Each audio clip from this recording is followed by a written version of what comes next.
now rolling. It didn't hang, did it? Nope. Okay, and we have audio recording, for the podcast. Mm-hmm. And here goes the read. Ladies and gents, welcome to the show, and it begins in 3, 2, 1. Coming up on TMS, let me tell you a tale of costumes and sweat. 9-year-old stole a bus and looked good doing it. Teacher did a lap dance in Texas with a student.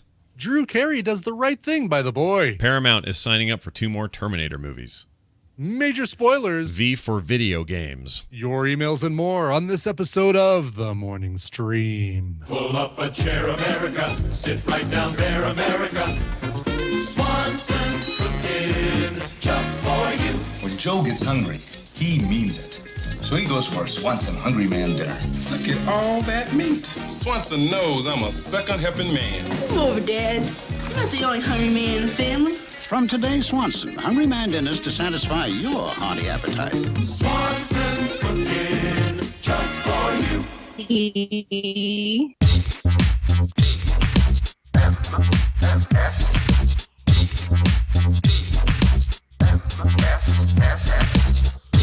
By the power of Grayskull, this is the Morning Stream.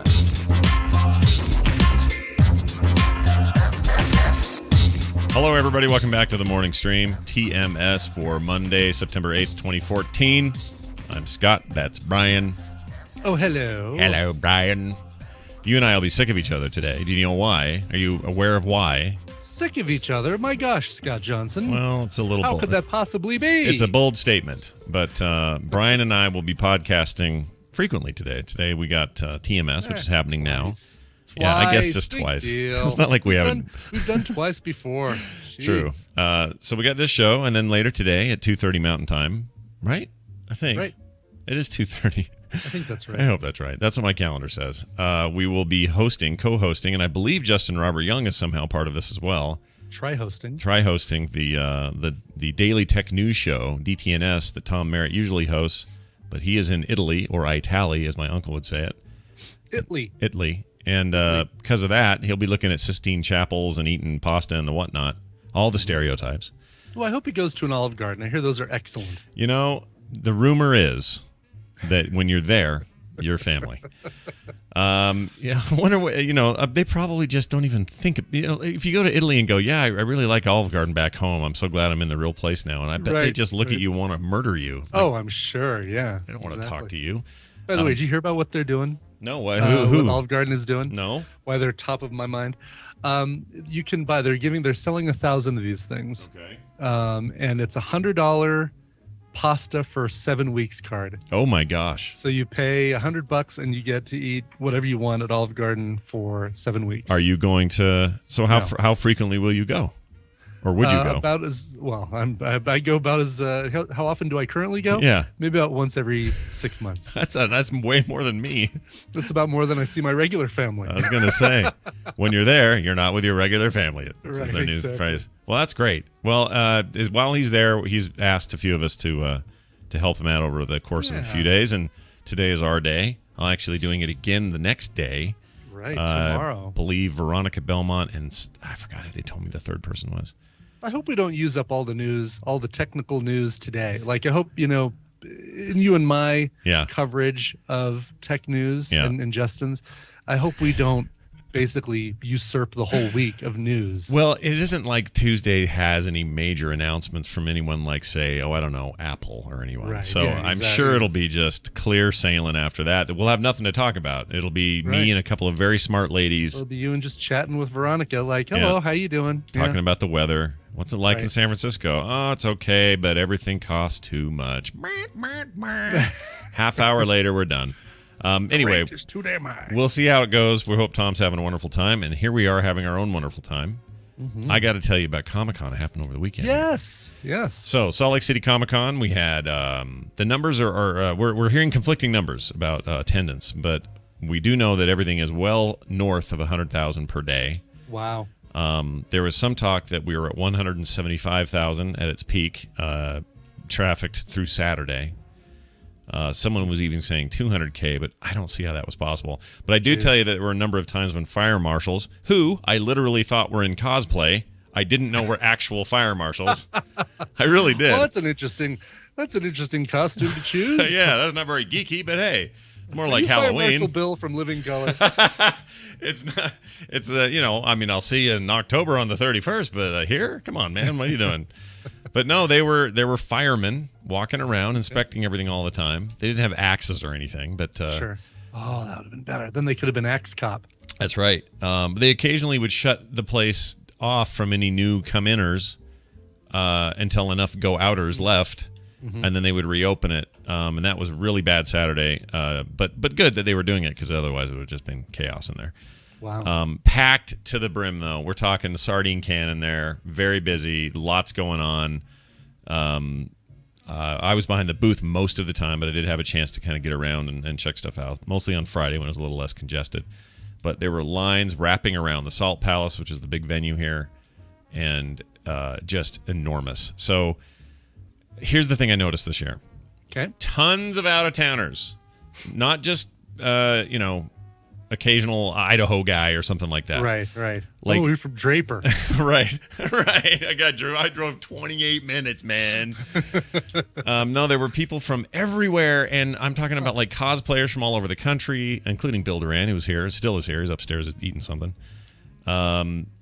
There were, he may pop in toward the end of the show. We'll see.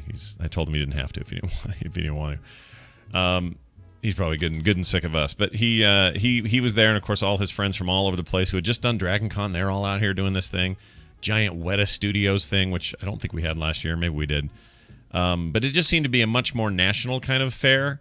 That was very different from last year, and starting to think that San Diego's concern that we're using the way they spell their name, the Comic-Con part. Right.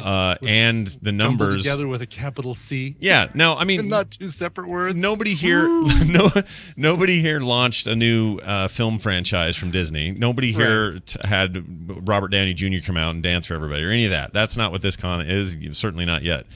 So this, San Diego still got the tight grip on that. But as far as volume of people and merchandise flying off the shelf and all your other tiered celebrities, your Ferrignos and your Stan Lees and your Shatners and your whatever, the place is packed with that business. It was good, big, crazy, packed, and looked like it was a big, rousing success. The only time I was worried, dude, was there's this moment. I'm sitting behind the booth. We did the booth 2 days, like 10 hours a day, 2 days in a row. It was brutal. Yeah, I know. And first of all, I'll just say this. Super tired by the end, but man, what made it great was, I swear, every other person that stopped to talk to us was either a Frog Pants dude or a Tadpooler specifically, listening to TMS, who wanted to talk about what the shows mean to them or why my comic's been on their bookmark list since 2001, and they just couldn't wait to meet me. People from Iowa, people from Ohio, what was the other states? Guy from Hawaii. Like, that blew my mind. People from all over the country came, and I don't think they came just to see me, but I think the con is enough of a draw that they came, but then also happened to be listeners, and that was rad. So totally unexpected. I didn't expect to have such a Frog Pants reunion with so many people. It was really great to see all these guys. So cool. I wish I could have been there. I wish if there would have been enough room, I would have tried to have glommed onto your table. Totally. And as it turns out, dude, no freaking room for hardly even us. Yeah, I remember. Yeah. It was so packed. Oh my gosh. We were just in there like sardines, and we had very nice neighbors. We had this very cheesecake artist guy next to us who was totally cool. That guy was awesome, but all his drawings cheesecake artist. The boobs on his prints were just amazing. He was super nice. He even bought one of my mouse pads, which I thought was cool. I think he's from Phoenix, and they were up here doing this one. Anyway, guy on the other side, totally sweet. Him and his girlfriend selling some really cool stuff. Just really nice people, but we were sardines in there. However, once you were in there and working, and then you saw how big and thick the crowds were out in front of you, we felt like we had all the room in the world suddenly, because people were just wall to wall. I mean, you had to be pushing wieners on other people's backs and stuff. There's no way to get around it. Butt to nut. Yeah, butt to nut. Exactly. Yeah. Butt to nut from the door to the back end of that thing. But here's a couple of funny things that happened. Okay. I nearly tripped Ian Ziering from 90210. You know the guy, right? Steve Sanders. Yeah, Steve Sanders. Sure. Lately better known as Dude What Was in the Sharknado movies. Okay. So he's in those. Right. Yes. And able to pass through an entire shark just holding a chainsaw. Well, here's what I noticed about him. All right. He's just famous enough for me to recognize who he is, but nobody else. Oh, no, really? So nobody on our row seemed to know who that guy was. Aww. But I knew. And I think he is at that level where you can kind of get away with it. People see him go, kind of looks familiar, but they're not sure. Mm-hmm. Anyway, he is rushing through all the Artist Alley stuff, checking out all this stuff, which I thought was kind of cool. And he stopped for a second and laughed at my stuff, and I thought that was great. And he went the other way, and I stretched out. And when you do that, my feet go under the table and out to the other side. Oh, right. Which is the hallway or the passer-by way. Or, yeah, exactly. And I'm leaning back, and I'm going, oh, like this. And then Ian Ziering comes booking the other direction, and I pull my feet a nanosecond before he just about tripped over my right foot. I wish I could have tripped him, not on purpose. On accident would have been an incredible story. Oh, Mr. Ziering, hold on a second. Let me come around there. How pissed are you that you guys are not famous anymore? I hope you didn't drop your books from Beverly Hills High there all over the floor. Why were you in high school at age 35? I don't understand, I should have said. Anyway, he seemed really nice, though. I didn't get to talk to him or anything. Ironic name, by the way, corrects that it's pronounced Ian. Ian's. Oh, sorry. Yeah. Well, pish posh there, Mike. Go take it up with Ralph Fiennes. I'm sorry, Mike. Mike corrected us today. Thank you, Mike. We appreciate it. Mike Iceworm. No, ironic name, not. Ironic name. I think you said Iceworm. Oh, Irenica. Ironic name. Yeah. So anyway, nearly tripped him. I almost forgot to mention this though. The other fame thing was Grant Imahara was nearby doing signings and stuff. He's got a lot of time now, doesn't he? He does. He's no longer a buster of myths. And so he's there doing his thing, and he's, reportedly a super nice guy. And, Veronica's buddies with him. And, it seemed like a thing that would be cool for Nick to go try to get a handshake and something. Because Nick is a huge Mythbusters nerd, and he loves Grant. He just thinks that stuff's great. So he goes over there and gets in line. And it turns out it's one of those lines where if you don't have them, they have meet and greets all the time during the day. But this one was specifically no talking, just get a signed photo deal. But we didn't know that. Nick got in the line. He waited for a while, got to the front, and she goes, do you have your money? This lady, some handler there. I don't know if she was local or what her deal was. Do you have your money? And he goes, oh, I didn't realize. He's just kind of, he's 14. He doesn't know. Sure. He goes, I didn't know I didn't have it. She goes, it's $35. He goes, oh, I guess I don't have, he's kind of fumbling what to do. And he goes, I was just hoping to shake his hand and say hi. And she goes, no. It's $35 to shake his hand. Oh, my God. And you can't be in this line. You need to move because there's a bunch of people behind you. Nick's like, oh. And then walked away like, doo-doo-doo. Doo-doo-doo-doo. The sad Brady Bunch music. music. Yeah. So he walks over. So he walks over back to my booth and tells me, he goes, Dad, it's $35 to meet Grant Imahara. And I went, oh, that's not good. And she goes, yeah, they turned me away. So I sent a tweet, jokingly tweeted, Nick really wanted to see Grant Imahara, but they're charging $35 for a handshake. Like she told him, okay? The lady told Nick, 35 bones for a handshake. Right. So I tweeted that, and I said, I wish I was Veronica as a joke, meaning she's friends with him. She could have got me in. Well, I'm doing that in a crowd. There's a lot of over-sensory going on. I probably shouldn't have tweeted this. Right. Because about 10 minutes later, Grant Imahara tweets a reply to me that says, they are not $35 for a handshake. They're $35 for a print. Handshakes and stuff happen at other times. Gabba. He was like, I kind of irritated. Oh, really? Not mad, wow. But, because I sound kind of, after I read my tweet, I think I sounded like an ass. Oh, geez. But turns out the lady just told us wrong. She should have said, "Oh, this is the line for photo ops only, and it's $35 for those." Right. Later on, he'll be have a chance to chat and do handshakes. Sure, which he would have gladly done. Which he then said in his tweet, says, "Oh, I'd love to meet him. I'd love to." The sweets tried later, and we could never find him, so it didn't work out. But the bottom line was, it was nothing about Grant, but the tweet made it sound like it was, and it was that lady, dude, who sent Nick away packing. I guess that was actually the Peanuts song, not the... It is, you're right. Yeah, not the Brady Bunch. I'm thinking specifically of the use of it in your Arrested Developments there. Yeah, right. So Dentist moment. You got to hear this one. Okay. And I feel like this is funny because I'm telling you stories that have nothing to do with our success of the booth or any of that. We sold a ton of prints. Big thanks to everybody who came and got some stuff. I made a lot of deals, sold a lot of swag, did really well. We paid for, I think in the first few hours of the first day, the booth was paid for. So it was all gravy after that. Wow, that's awesome. Very happy about that. Yes. And it was interesting talking to my neighbors. They were like, now, can you tell us who you are? And I said, what do you mean? She goes... She goes, on Thursday, your booth was empty. I said, yeah, I worked that day. I couldn't come and do it that day. We only did yesterday and today. And she goes, yeah, there was a line of people here asking for where you were. And I said, wow. Really? She goes, so we didn't know who was coming. And it was weird because nobody was talking to us. They were all coming to find this place empty. And I said, oh, well, all right, let me explain. And she goes, now, do you do this all the time? I'm like, no, this is our first time. She goes, it's your first time and you had people lined up asking where you were? I said, no, you got to understand. We come up from the opposite direction. I said, let me ask you this. You guys probably con all the time, right? She goes, yes. And I go, and this is your bread and butter. She goes, absolutely. This is our business, basically. I said, what's your online presence like? She goes, we're not really very good there. I said, bingo. I said, that's the exact opposite of me, but we're playing the same crowd. We're just doing it from two different directions. Right. So I come from the internet. I come from the internet. You Earth people. So I came. I said, put away your weapons. I mean you no harm. She goes, what? So what, do you sell stuff online? I said, yeah, I've got a store and we sell a lot of prints and commissions and stuff like that. And then I have this podcast thing. And she goes, that's why everyone kept saying radio this and something that. And I couldn't figure it out. And I said, yeah, that's all it is. So it's just a different direction. But that kind of described the whole weekend. Like there'd be moments where person after person after person would come to our table and want to talk about the radio shows. And I love Brian Ibbett. And man, we got to have Tom on more, whatever, these kinds of conversations. Yeah. And, how much they love the therapy show or whatever.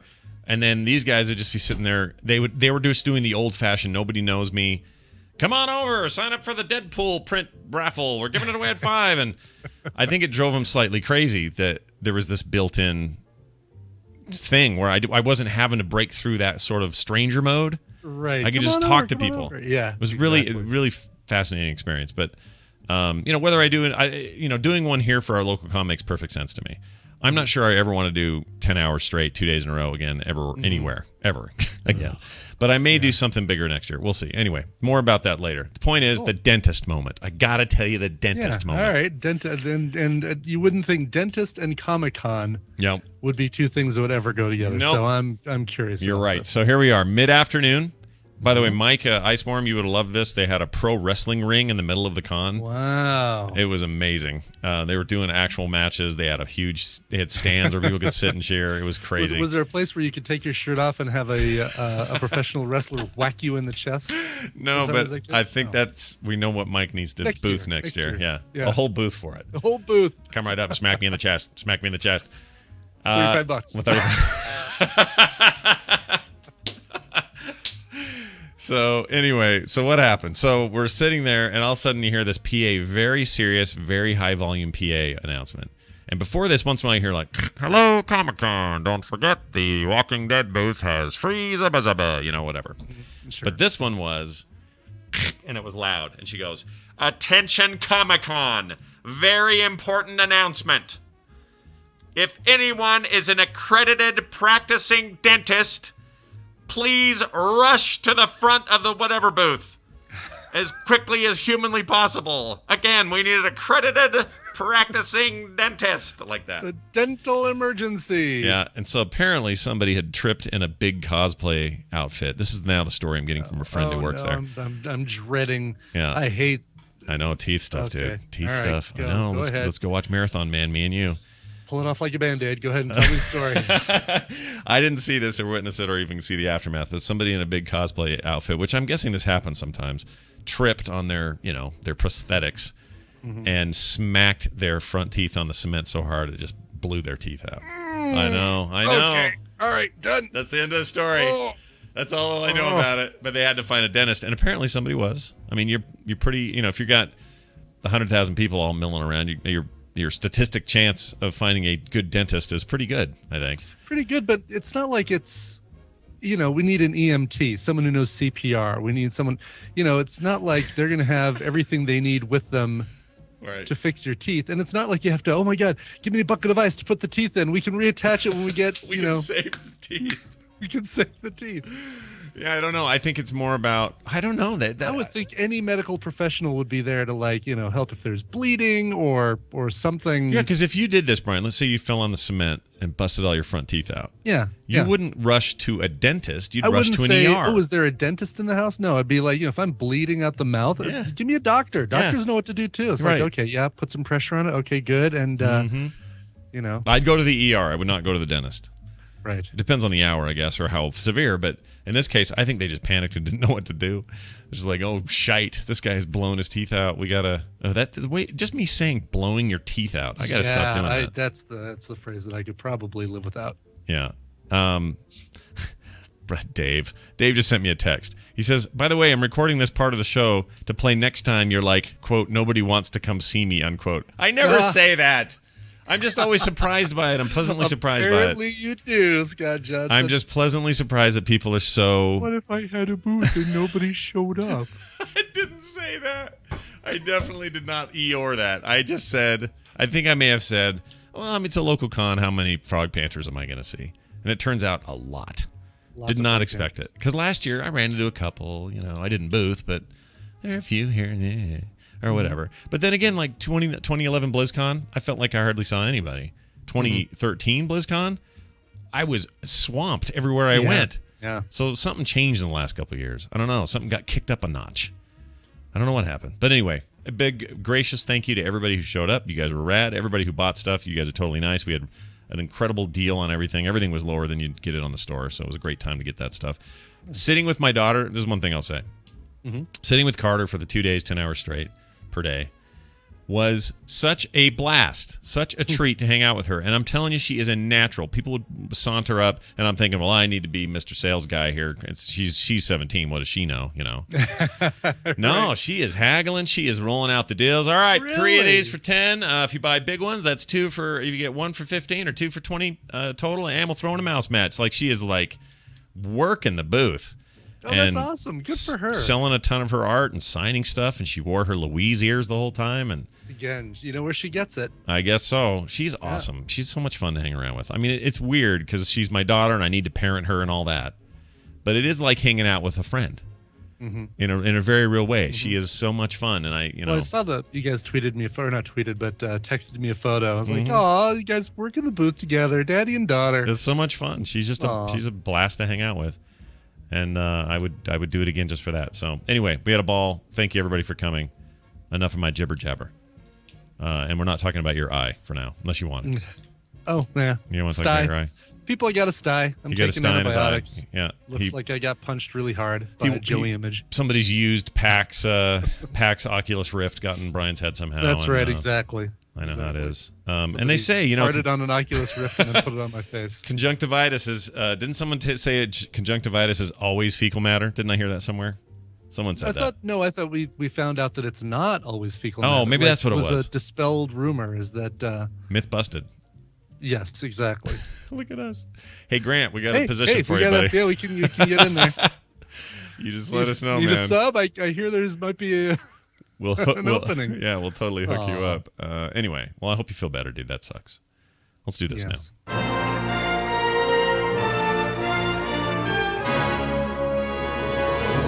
Ladies and gentlemen, welcome to the show, a segment we call Stump a Trek Nerd, and it's brought to you by... To boldly go where no one has gone before on the Starship Enterprise sounds great, unless you're wearing a red shirt. Voyage to the final frontier in The Red Shirt Diaries, a Star Trek parody web series with new episodes every Monday at theredshirtdiaries.com. Follow Ensign Williams, a low-ranked security officer, as she fights violent sentient plants, overly friendly superior officers, and alien probes that refuse to let her sleep. To watch, go to theredshirtdiaries.com. Captain's orders. Starring a fan of the show who is lovely and talented and totally worth your time. Yeah, she's totally great. She's awesome. And it's The Red Shirt Diaries, folks. Make sure you include that the. Yeah, kind of like the morning stream. Right. Include that the there too. Yeah. Daryl, who's a real cracker. Yeah. The other Seattleite who I've been talking to more lately than usual. Daryl, how's it going? It's going good. Yeah. We've enjoyed having your Seattle's own Bill Duran here. He's a fantastic human being. On loan to the Utah. That's right, to the Utah. And he's been fantastic to hang out with. Good guy. And he, is always attracting tons of people for that Draugr costume. He was constantly getting I'm sure. stopped and checked out and whatever. I'll say this about Bill and that suit. Can I just mention this one thing? Mm-hmm. It smells like devil's anus. That suit. It is. You mean after a full day of Comic-Conning, or just in general, like? I think for a full year of Comic-Conning, because that thing is so. Yeah. It was just a Dragon Con in the heat.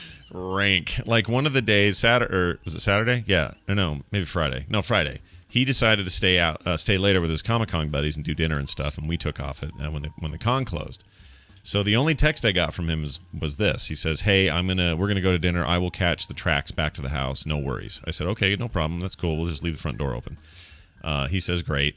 And then he says, "Oh, could you do me one favor? Could you bring my stink bag home?" And I went, "What is a stink bag?" And I look underneath the thing where he keeps his trunk under our table. Uh-huh. There is a wrapped up like Walmart bag with something terrible in it. And I pick it up. I don't open it, mind you. I pick it up, and it is so rank and so ripe that you can smell it from about 5 feet away. This is giving me two pink eyes just talking about it. So I pick that thing up, and I realize what's in there. It's his body sock. It's that gray. It's what he wears under his Draugr costume. The thing he truly sweats in. The part that he's painted on to look like pale undead skin. Yeah. It's that thing. And he says it, hadn't washed it in who knows how long. He's probably listening right now on his phone, by the way. So you've been outed, Bill. I just like it. I like the underbelly of the cosplay world, like the part no one ever talks about. Yeah, you never hear Yaya Han saying, in Heroes of Cosplay. So I had Bill go back to the hotel, and he fetched my stink bag for. It's the common thing, the stink bag. Right. I think Yaya was at this thing. I think they hung out. I'm not sure. They're friends, I know. Anyway, I got to talk. Yaya was at this, and I think they hung out. I think they hung out with their stink bags. Anyway, then he washed it in the sink, and he described that it was mostly brown water. That totally grossed me out. God. So anyway, dedication, man, and that thing still holds up. People love it. He was like, you know what? He even told me at the end of it Saturday, he goes, you know what? If this thing fell apart right now and broke in 10 places, I'd say that's it. I'm retiring this costume. I could tell he was kind of done wearing that sock. It's been, he's had that Draugr thing for a few years now. It's time. It's time. Time for the next one. I don't know about it's time. It's fantastic. It is a great costume, but could be time to make a new star of his. A new favorite arrow in his quiver. Exactly. We did take we took Norman out, our snake, and we let him crawl through the eye holes of the helmet, and he got a bunch of pictures of it, and it is awesome. It looks like an undead head just sitting there with a bunch of snakes and riding out of it. It's really good. Ooh, anyway, cool. Loads of fun. Daryl, it's good to have you here. It's Star Trek time. By the way, Mike took the Saltine Challenge as well, and he finished a couple of seconds over the minute mark, so he just finished shy of the goal, so still didn't accomplish it, but real close, couple seconds over a minute. And it should be noted, he's regulation. He is regulation saltines. Yeah. The correct surface area, measured surface area per saltine, right. And used a method called the chipmunk method, which looks and sounds really funny on a YouTube video. Yeah, you guys should watch it. It's ridiculous because he doesn't talk the entire time. It's just right.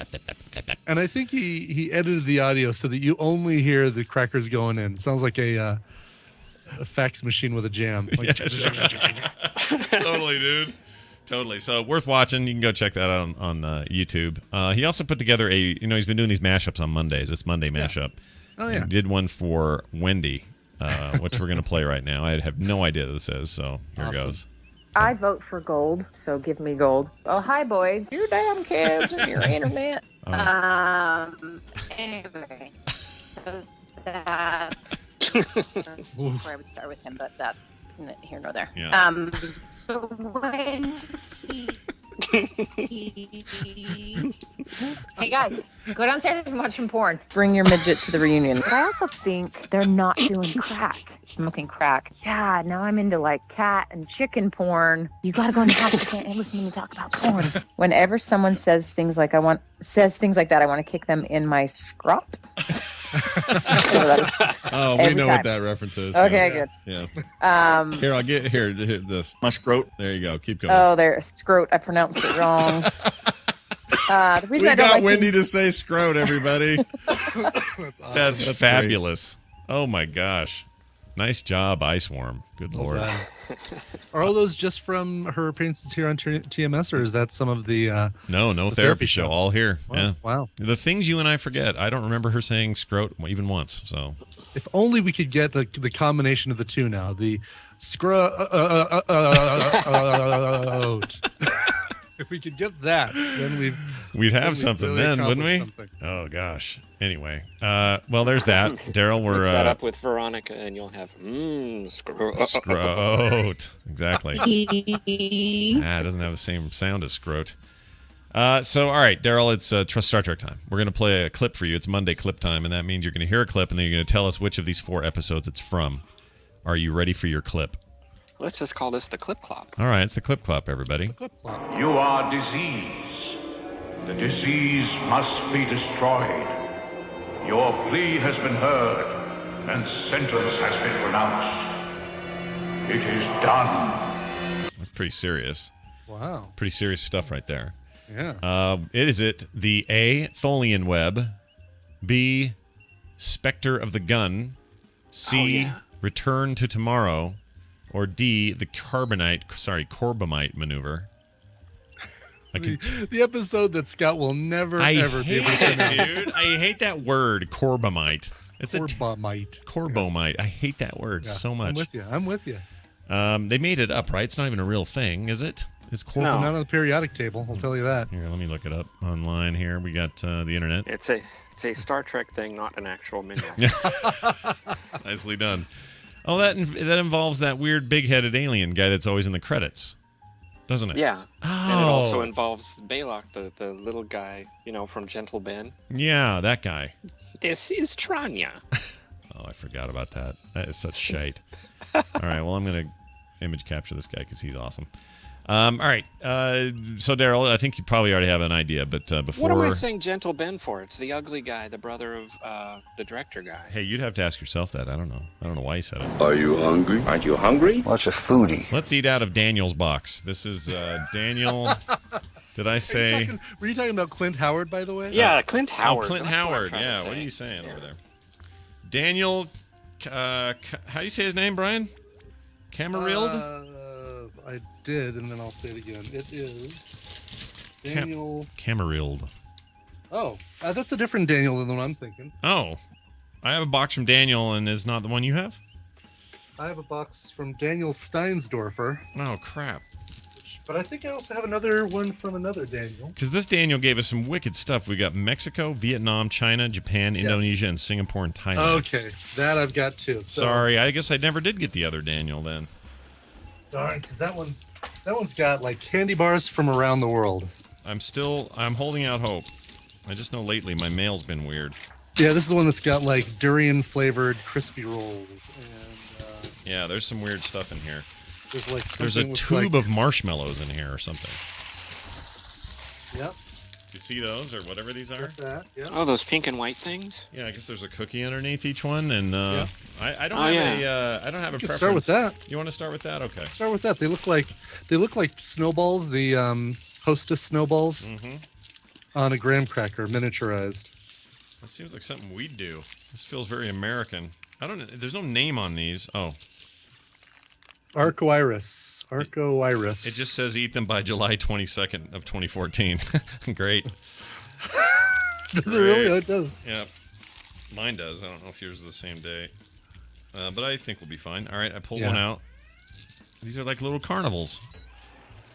Aw. They're like little tribbles on crackers. Look at that, That's chat. exactly what they are. That weird frickin' thing. Yes. Cookie on the bottom and cookies. What do we got here? What do we know? I found a thing. Don't get one in your eye, dude. Oh yeah, no kidding. Don't get any little crumbs in there. I assume this is like coconut sprinklings or something. Looks like it. All right, I'm gonna eat aside. I'm gonna smells like Nestle Quick. Oh, it does totally. It smells yummy. Oh, it makes me think of that dumb rabbit. Oh, that's weird. I used to eat a lot of Nestle Quick when I was a kid. And you know what else we ate a lot of for some reason? Carnation instant breakfast at my house, but we'd eat it all the time. It didn't matter what time Not you ate it. just for breakfast. Yeah. And my brother Matt and I, we had this idea when we were in junior high that if that represented instant breakfast, then what was the difference between that and a can of cream of mushroom soup in a cup? So we did that in school. I would put half a can of that and a half can of water in mine and then his. We both have a big cup of warm cream of mushroom soup in the morning on our way out the door. Isn't that weird? And my mom had no idea we were doing that. Cool. All right, I'm going to eat it so I eat both a pink and a white in the same bite. Yeah, okay. All right, here we go. Ooh. Wow. Spongy. It tastes like you expect. Mm-hmm. I'm not Which sure. is good. No. We get a lot of stuff that doesn't taste like we expect, and it's far worse. Yeah. Strawberry coconut marshmallow cookies. Oh, by the way, Brian sent me a video of a dude from wherever losing his mind over those licorice pipes. Oh, yeah. Y'all need to search Google for licorice pipe and watch that guy. I can't remember who sent that, but unbelievable. Laco Pup. This guy lost his mind over Laco Pups. I was nervous for everybody when I watched that. I felt like somebody was going to die. I could not believe what that video was showing me. Anyway, y'all need to watch it. Somebody got a whole crate of the things and basically became... I don't know what he was. He became something crazy. I don't even know how to explain it. It was very strange. Totally search for it. Okay. And someone in the chat has surely already found it and will be posting it soon if they haven't already. Okay. Daryl, you know what's weird? I hear you guys out of both ears perfectly, but my mic keeps shifting from one ear to the other. But it's it's recording just fine, so it's just in the headphones somehow. I don't know why that would be. It's out. Here we go. I have a link to the video. I'll put it in the chat room. I just fixed it somehow. Hold on. Bobberant. Okay. All right, we're good now. Somehow that fixed it. I moved it and it fixed it. All right. Where the hell are we? What are we doing here? We're doing a thing. Oh, I moved the wrong thing now. Hold on. Okay, there we go. All right, Daryl. Daryl, what's going on, man? What's going on? Nothing at all. It's like nothing at all. Daryl, let's have you attempt to answer this question now. Oh, no, birthday. Oh, yeah, we got to do that. Who is it? It's Byron Morrow. He is... Oh, no, he's gone. Oh, but he would have been. In 2006, he was 94. Yeah. And he was the first admiral in all of Star Trek. Oh, really? Hold on now. Yeah. What does that mean, though? From TOS or? From TOS. Okay. So in Amok Time. Oh, wow. Amok Time, sure. Admiral Comac. Or Kamak. Amok Time. No, that's cool. Is he died? He's not here. Yeah. Well, fair sailing in in wherever he went. Where'd they put his ashes? Do we know? Does everyone in Star Trek have to put him in space, or is that just Scotty? Just Scotty. Okay. Just Scotty, yeah. If it were and me, Gene Roddenberry. Scotty did it. Oh yeah, and Gene Roddenberry. It's like, once they've done it, it's like BuzzFeed would say, now that they've done it, everybody else can stop doing it. All you other Star Trek players can stop doing it. Yeah, but here at BuzzFeed, we'll still bring it up every 10 minutes. So this is the most important ashes into space thing you'll ever see. Oh, that was the other weird thing at the con. Everybody, not everybody, a lot of people who are strangers, not Frog Pants people, would come by and they would see the art and go, oh, I saw this on BuzzFeed, or I saw this on Reddit, or I saw this on, some website. This is yours? Is this yours? I'm like, yes. This was credited to some guy named Skyhawk. I don't know why it's showing up as... They took it from me, not the other way around. Anyway, and it was a huge hit, like the biggest hit of all the things I had there was the Take a guess. Close, second place. Okay. Surprised me too. I thought that would be first when I went into it. It was second place. What do you think was first? Just take a wild guess. Well, count yours and Carter's combined, or just all of us combined? then I would say it's the Best Pals, Han and Chewie. Ah, yeah. That one did well, easily in the top 7, but not quite. It was the Blue Prophecy, the big blue turtle shell Mario thing. Right. Oh, really? Yeah. How funny. Huge. Everybody stopped and at least laughed at it, pointed at it, gawked at it, and most people bought it. It was the weirdest thing. Interesting. Yeah. Wow, that wouldn't have been any of my first guesses. Yeah, like tore that would through have 'em. been down the list a little bit. But And that's some a of the great things we thought were going to be huge were okay. Like the Guardians of the Galaxy stuff we did all right, but like it's the opposite of the store. Like everything that sold there really well hasn't been selling on the store at all, and everything that sells well there doesn't do well in the store. It's just the strangest thing. Anyway, I think I just said the same thing twice, but whatever. Daryl, back to your Kirsten. You got this. One more birthday. Oh, one more. Sorry. One more. It is Star Trek's birthday. Oh, wow. Well, yes. Yeah. 48 years, right? Yep. The first episode came out on this day. Oh, I thought you meant like 66. When was the day though that Roddenberry was sitting on the can trying to read Reader's Digest and went, "Hey, you know what? It's Star Trek." We don't know when that happened. Probably a couple years before. Think Geek is doing a thing to celebrate with a 50 buy one get one half off if you use Tiberius. No as your way. code. Nice. Yeah. So Star Trek itself today is the day. Today's Star Trek. Well, I'm going to type the words "Happy Birthday." Is there like a Star Trek day? Like there's the Hitchhiker's Guide Day. There's May the 4th be with you. Is there a Star Trek day? Well, I guess that would be today, but I would think so. I don't know. There's a Captain Picard day and a Riker day, and I think yesterday wasn't that 7 of 9 day?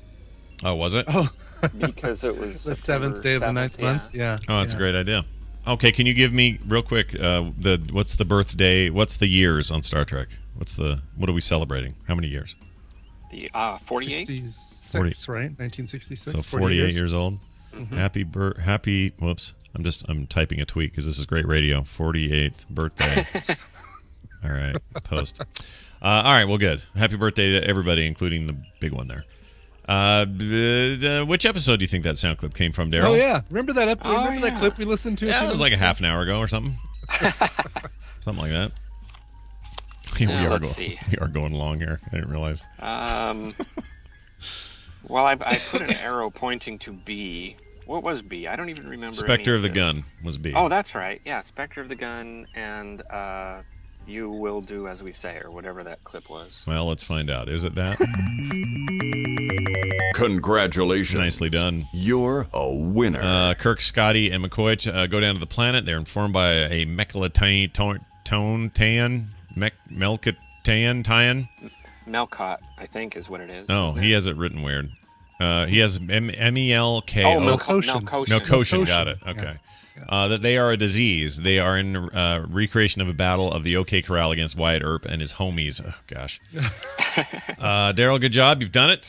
Way to go. Daryl's on the show called This Week in Trek. You can listen to it. It's fantastic. Him and Michael Gaines knocking out Trek stuff. It's rad.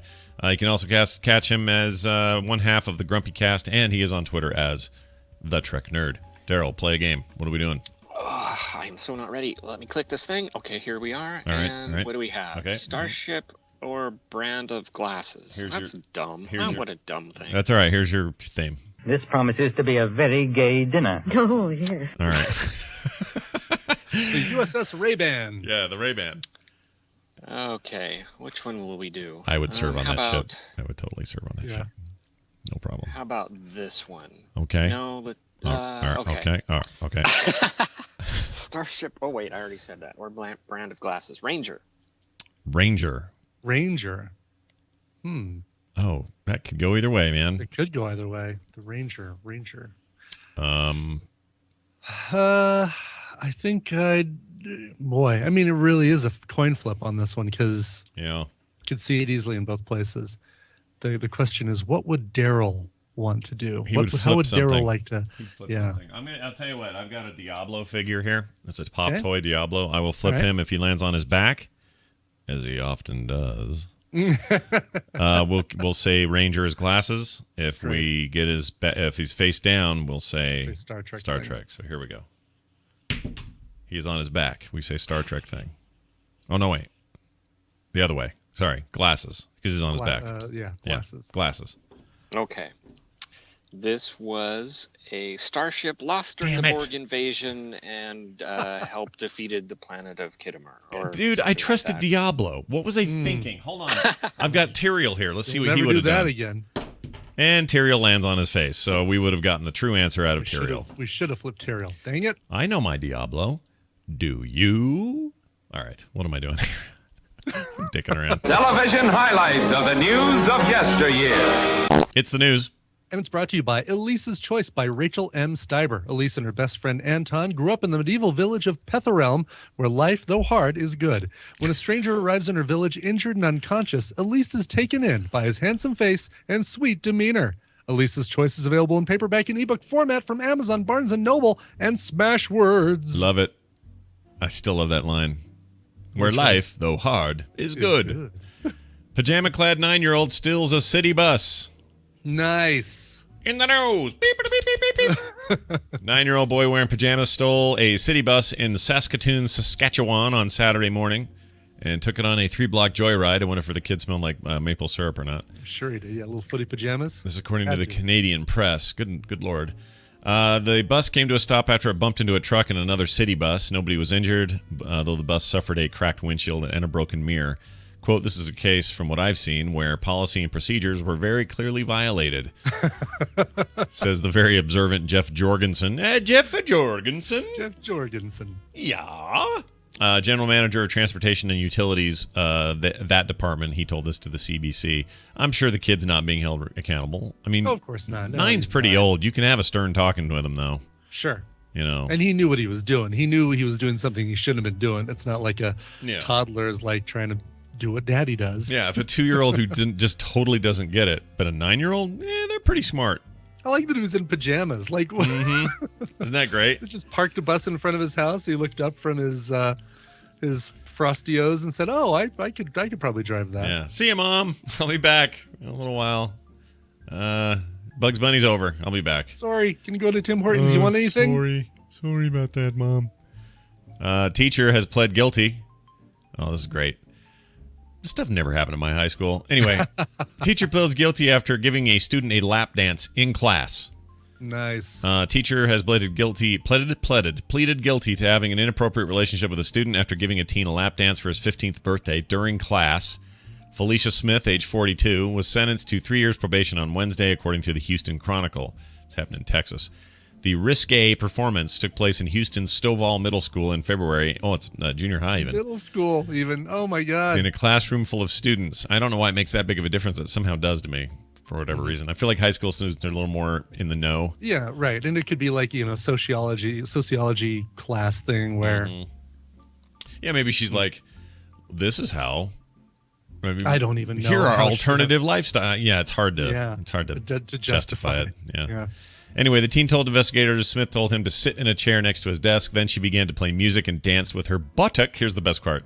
Quote, with her buttocks making contact with his penis while she began to move back and forth. Unquote. If they were fully dressed, those two items never made contact. With her buttocks making contact with his penis.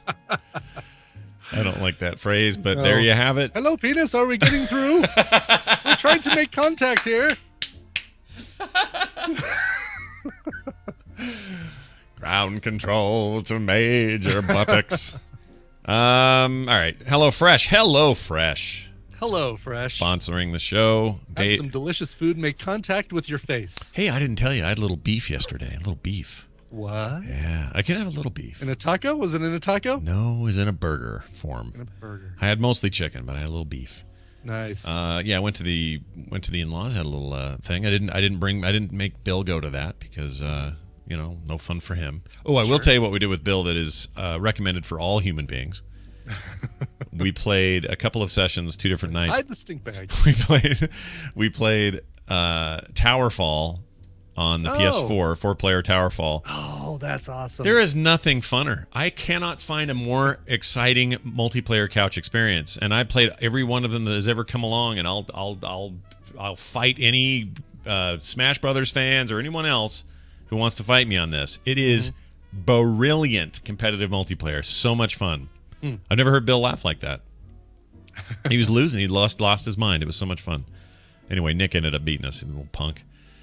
It's too good. Anyway, HelloFresh.com. Making food cooking fun again. Every week, their chefs, when I say our, I mean their chefs, make these amazing recipes. All you got to do is pick what you like. They'll send you the farm fresh ingredients, and I want to save you some money. There's rumor about a big expansion coming, so all you people that don't have them available yet, keep your eye on the prize. Yep. Me included, actually. I'm pretty stoked because we'll do it all the time. Our good buddy Dave Michael, a.k.a. Sales Geek, he gets it all the time and is always rubbing my nose in it. Sure. Well, he, sends me photos. I know. No fair, David. Yeah, you bastard. Anyway, go to HelloFresh.com. See if they deliver to you. 50% off if you use the code MorningStream. That's at HelloFresh.com. Go check it out today. Chairman J. Parnell Thomas of New Jersey opens an inquiry into possible communist penetration of the Hollywood film industry. Now the fastest celebrity poop in history, and it's brought to you by ManiacalIndustries.com, where all your dreams are fulfilled as long as those dreams are about comfy tees with funny science jokes on them, all with free U.S. shipping. Quick, Scott, name your favorite comic book sidekick. Aqualad. Really? Yeah. Okay. He is. Max. He is because I hate them all. I say Max. Okay, Max is pretty good. Yeah. Oh, that's really good, actually. Good one. Yeah. Aqualad is good only because, ironically, I like him. All right, these are going to be quick stories. I'll tell you real quick. Paramount Pictures is shooting 2 more Terminator sequels after this new one comes out. So after the Genesis one comes out, you got your Terminator 2 and 3. Terminator 2 will come out on May 19th, 2017, and in 2018 you'll get the Terminator 3. And they're calling it Terminator 2 and Terminator 3, not Terminator 6 and at 7. this point, yes. Yeah. So my guess is they'll do Terminator Genesis, then they'll do Terminator 2: The Wrath of Butthole, whatever, and then 3 you'll have another subtitle. They'll do that. Gotcha. Sure. Rise of the whatever, whatever it is. The 2 films will be filmed back to back, provided Genesis works, says the Hollywood Reporter. I'm all for this stuff working. I don't have any pain about this being rebooted. It's a fun franchise. Yeah, I just don't need Arnold in there. I don't need it. Well, you're gonna get him. No, I don't want him. At least once. I don't want him. I don't. I really don't want him. Isn't he? He's confirmed for the first one. He is, but you know what I think he's gonna be? I think he's gonna be like Alien 3 Bishop. He's going to be the guy whose likeness the cyborgs are based on, and he's old now and running the company. Schwarzenegger. I mean, it's going to be. I see what you're saying. You know what I mean, though. Yeah, he will not be a Terminator, is what I'm getting at. He'll be the scientist. Yeah, and we'll have cyborg. I bet we end up with CGIs. The best look of them on me. That was a really good Russian Yakov Smirnoff, actually, in the end. Tweaked Audio also sponsoring today's program. Go get yourself a pair of sweet earbuds with noise reduction, durability, compatibility, and lifetime warranty. It's easy and it's cheap. Stream is the checkout code for 33% off at tweakedaudio.com. We love those guys, and you will too. We're coming back in a minute with major spoilers. Steven will be here talking about all the goings-on in pop culture and comics between last time we spoke and now. And then a phone call with the internet's own Veronica Belmont about Sims 4 and her impressions. Yeah. All right. That'll be interesting. Her impressions of Sims 4? Yeah. She'll be wearing a little green diamond over her head and everything. Right over her head, yeah. Be fantastic. In the bathroom. Before all of that, Brian is going to share music with us. What is it? Yes, this goes out to Chris, a.k.a. Poison Elf. Morning, Star-Lord and Beta Ray Bill. Sweet. This September 8th is the day after my 42nd birthday, number 42. And after a few rough years, I find myself weighing around 350 pounds. Well, today that changes as I start a weight loss boot camp 6-week challenge. I know it's going to be hard, but I need the change. So I was hoping I could get some motivation from both of you and my Tadpool friends. I'm looking for a cover of Eye of the Tiger. If that isn't possible, anything motivational would be awesome. Even though you kill my productivity at work every day, you make it bearable at the same time. Love the show, Chris, a.k.a. Poison Elf. All right. So how about a cover of Eye of the Tiger?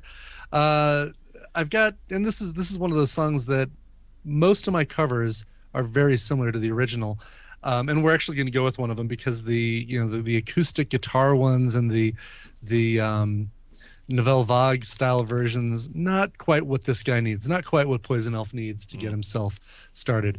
Do you remember the heavy metal band Great White, Scott? I do. They were the ones that were doing. I'm trying to think. White Snake did the hood with the lady. Here I Am Again on My Own, right, with Tawny Katane. Yeah, that one. And then the other one, White Snake. Or no, Great White, sorry. Great White. They did, oh, crap. That's right. I can't remember either. I don't remember what Great White's big hit was. Not Warrant. I always think Cherry Pie, but that was Warrant. Yeah, I don't remember. Anyway. Yeah. Right? Anyway. Was that Warrant? Yeah. Anyway. That was Warrant, yes. All right. Continue. So, sorry. Anyway, Great White. Rock Me? Was that there? I think that was there. Something called Rock Me. Rock Me. I don't know. Yeah. It was all garbage, but anyway, that was them. Anyway, so they did a cover of Eye of the Tiger, and we're going to hear it right now going out to Poison Elf. All right, here it is. We'll be back in a minute with Stephen and Veronica. Stay tuned.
One Day at a Time has moved. The craziest cast of characters in some of their zaniest adventures ever now come to you in the morning at a brand new time. Anything goes, and it usually does. So be sure to watch us, because it all happens one day at a time. Now at 10 Eastern, 9 Central and Pacific. Wait all night if necessary.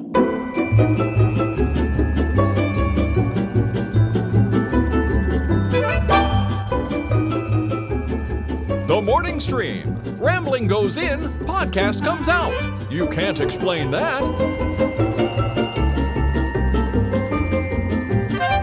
Okay, we're back. Hello. Thanks, Great White. Those one day at a time characters, they're zany. They really are. And that's exactly the word that I would use. And getting them in the morning. Wow, what a great day this is. Fantastic. Right. Great time slot to get. We are going to actually call Veronica early because she just told me it may not work after Steven. So Steven, who is listening, hang tight. We're just going to switch you guys up. Hold on a second. Hang on just a second. I'm killing the Skype because I don't want them to see Veronica's phone number. I would feel bad. Mm-hmm. So they would just not see you for a moment. That's fine.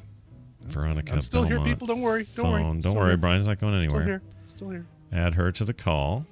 See if we can get this working. I do not mind bumping her in line. And what else, really, what else does Steven have going on? Yeah, I know, right? Like there's nothing else happening. Hello, Veronica. Hello. Says she picked up. Is she muted? Maybe she can hear us, but we cannot hear her. Hello. Well, let me text her real quick. I know she's... can you hear us? Hear us? I typed very slowly. There we go. Hello, V. Can you hear us? I mean, she's, running around town, so hopefully we're in a place where she has... Sure. Has hooch. I guess hooch is the wrong word. Where she has connectivity. Because hooch implies she's drinking somewhere, and she's not. I don't want to imply that. No, she doesn't. Yeah. No. Not, I mean, she does drink, but not. But not excessively either. Not in the morning while she's watching One Day at a Time. No. She's very. Look, she's a cool cucumber.